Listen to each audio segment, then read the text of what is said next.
He broke the original story of the NSA's mass surveillance under the Obama administration. He writes now for Substack. We highly recommend it. He joins us tonight. Glenn, thanks so much for coming on. So your position on this has remained consistent for more than a decade. American citizens, unless they pose some obvious national security threat, imminent national security threat, shouldn't be targeted by their own government for spying. Why is that not the position of everyone in journalism? That's a really good question. You know, it's interesting, when I did the reporting with Edward Snowden in 2013 and 2014, liberals loved that reporting so much that they gave us every award that they have to offer. The Pulitzer, the Polk, the film that was done about my work with Edward Snowden was given an Oscar. I went up on the Oscar stage. They couldn't lavish enough prizes and praise on us.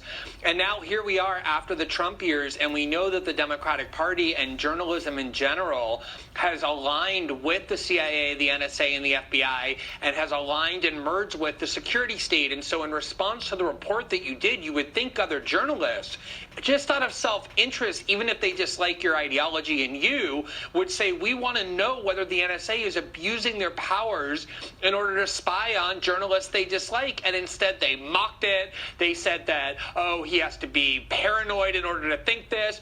And they took the NSA statement that I have seen over and over, Tucker, over the last 8 years, that is designed to mislead the public. They use their carefully constructed words to say Tucker Carlson is not an intelligence target of the NSA, which may be true.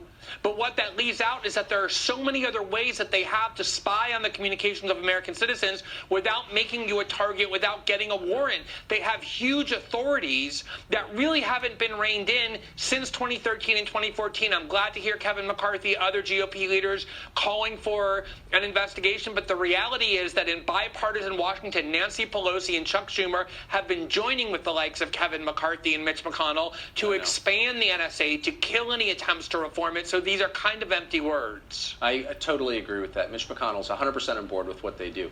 I got a number of calls and texts, one from Politico, asking me, well, who are you emailing? I mean, I think clearly you would never claim your emails are being read by the government unless you could prove it. Again, you sound like a crazy person. We can prove it. It happened. But now the line is, well, you must have been emailing the wrong people. I was under the impression as a journalist and an American citizen, I have the right to email anybody I want. Is that not the standard any longer?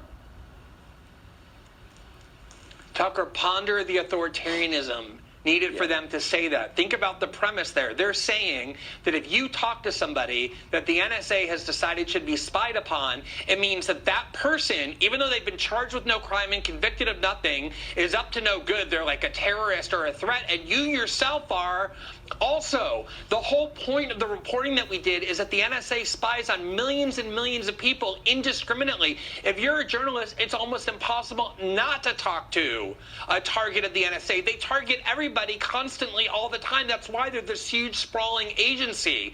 But the authoritarianism that is pervading journalism says if you're talking to somebody the NSA doesn't like, you're a bad person.